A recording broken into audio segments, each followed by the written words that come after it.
السلام علیکم، بسم اللہ الرحمن الرحیم، نحمد و نصلی علی رسول الکریم۔ سورہ مریم کے 8 مرکزی موضوعات میں سے ہمارا 5واں مرکزی موضوع مریم علیہ السلام اور عیسیٰ علیہ السلام ہے۔ اس کے 2 ضمنی موضوعات ہیں، جس میں دوسرا ہے حمل اور وضع حمل۔ پہلے ہم بات کر چکے ہیں، فرشتے نے بشارت دی کہ لڑکے کی، تو پھر آگے یہ دوسرا وضع حمل کا سلسلہ آ رہا ہے۔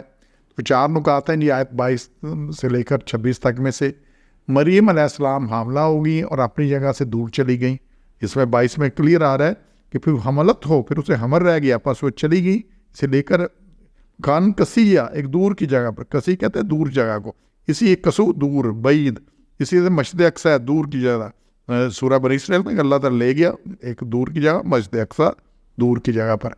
پھر بوجہ حمل سخت پریشان مضطرب، اب کواری مریم ہے، عبادت کے لیے مختص کیا ہوا ہے، کسی سے میل ملاقات نہیں اور حمل ٹھہر گیا۔ اب کسی نے تو نہیں ماننا یہ کیا ہوا ہے، تو پھر وہ اسے درد سے پھر وقت آیا جب تو وضع حمل کا، تو پھر درد ہونے لگا انہیں، جو درد سے ہوتا ہے۔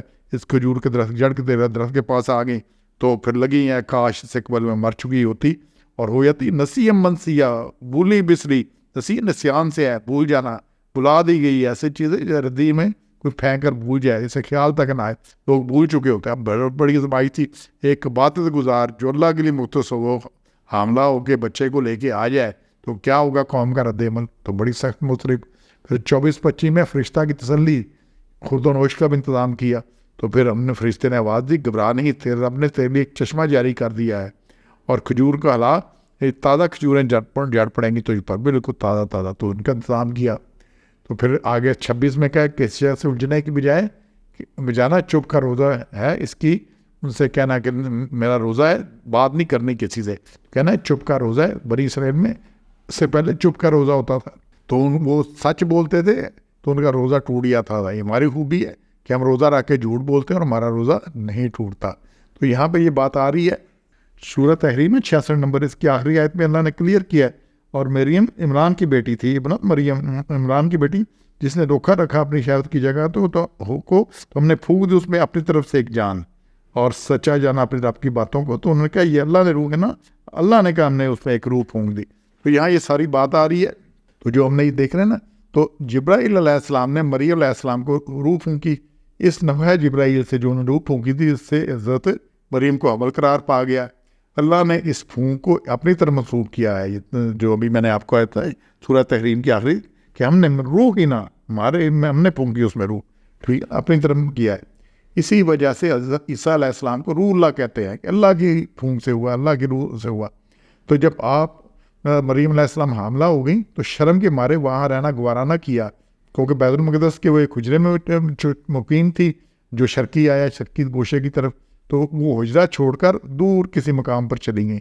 روایت ہے کہ یہ مقام بیت الحم تھا، جو وہاں سے 8 میل دور تھا، تو وہاں وہ تشریف لے گی تاکہ کسی کی نظر نہ پڑے، جو ہوگا پھر وضع حمل کے بعد دیکھی جائے گی کیا ہوگا، لیکن اس دوران تو نہ مسئلہ پیدا ہو۔ تو وہاں زچگی کی درد سے بےتاب ہوگی اور ایک کھجور کے تنے کا سہارا لیا، اور کیفیت یہ ہے کہ درد دل کی شدت کی تکلیف ہے، تنہائی ہے اور بے کسی ہے، اکیلی ہے اور کھانے کو کچھ نہیں، سب کو بے کسی ہے، اشیاء خوردنی اور دوسری ضروریات کا فقدان ہے، حتیٰ کہ پانی بھی موجود نہیں، اور بدنامی اور رسوائی کی پریشانی ہے۔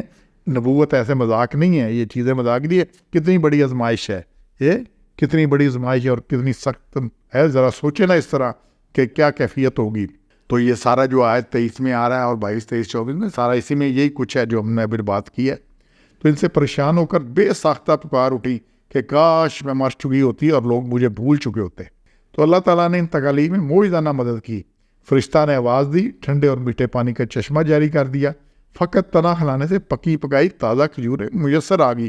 حالانکہ کھجور کا جو ہے نا درخت اتنا سخت ہوتا ہے کہ وہ اس کی کوئی چیز نہیں گرتی، کتنی بھی آدھی ہو کھجور کا پتہ نہیں گرتا، اس کی کھجور بھی نہیں گرتی اس طرح سے، تو ہلانے سے صرف کھجوریں گر جائیں گی۔ اس طرح سے ایک سادہ اور متوازن غذا کا انتظام ہو گیا، پانی کا بھی انتظام ہو گیا، کھجور ایک مکمل غذا ہے۔ یعنی کوئی 2 دن بھوکا رہ کے دیکھیں، پھر آدھی کھجور کھا کے دیکھیں کتنا اس سے طاقت آتی ہے۔ تو اللہ کی مہربانی سے بچہ پیدا ہو گیا، کھانے پینے کا سامان بھی میسر آ گیا، مگر سب سے زیادہ پریشان کن بات بدنامی کی تھی کہ لوگوں کو کیا جواب دوں گی۔ اس کا جواب اللہ نے اپنے ذمہ لیا اور فرشتہ نے ہدایت کی، تم خود کسی سے بات نہ کرنا، بلکہ اشارہ سے کہنا کہ میں نے چپ کا روزہ رکھا ہوا ہے لہٰذا میں بات نہیں کر سکتی. تو پہلی امتوں میں یہ روزہ تھا. جیسے حضرت زکریا نے بھی کہا کہ نشانی کیا ہے تو اللہ نے کہا 3 دن کا تو چپ کا روزہ ہے تمہارا حضرت یحییٰ کی پیدائش سے پہلے. مگر شریعت محمدی میں ایسا نہیں ہے. تو ایسا روزے میں انسان ذکر اذکار دعائیں وغیرہ کر سکتا تھا مگر لوگوں سے بات چیت نہیں کر سکتا تھا. تو یہ سلسلہ تھا روزے کا. اب یہ کیسی سخت کیفیت ہوگی, بچہ پیدا ہو گیا ہے, شادی ہوئی نہیں, نکاح ہے کوئی نہیں, شوہر کا پتہ نہیں, سیدھا تو آپ قوم کے پاس جانا ہے. تو اللہ نے کیا کیا, تم نے چپ رہنا ہے, اللہ خود انتظام کرے گا. پھر اللہ غیب سے انتظام کرتا ہے. اللہ وہ کچھ کرتا ہے جو کسی کی توقع میں نہیں ہوتا. بنی اسرائیل جب سمندر کے پاس پہنچی ہے تو وہ آگے سمندر ہے, پیچھے فرعون ہے, تو اللہ نے کیا کیا, سمندر میں سے راستہ دے دیا. حضرت ابراہیم کو آگ میں پھینکا گیا. اب آگ تو جلاتی ہے سب کو, لیکن پھر اللہ نے آگ کو ٹھنڈا کر دیا. اس میں سے اس نے رسیاں تو جلا دی جن سے باندھا گیا تھا, لیکن حضرت ابراہیم کو اس نے ٹھنڈی ہوگی اور سلامتی والی ٹھنڈی ہوگی. تو اللہ اس طرح سے کرتا ہے. اب یہ کوئی نہیں تھا, ان کو بھی پریشانی, بچے کو لے کے جائے کیا, لیکن اللہ نے کہا تم چپ کرو, باقی سنبھال ہم لیں گے. سبحان ربک رب العزت عما یصفون وسلام علی المرسلین والحمد للہ رب العالمین.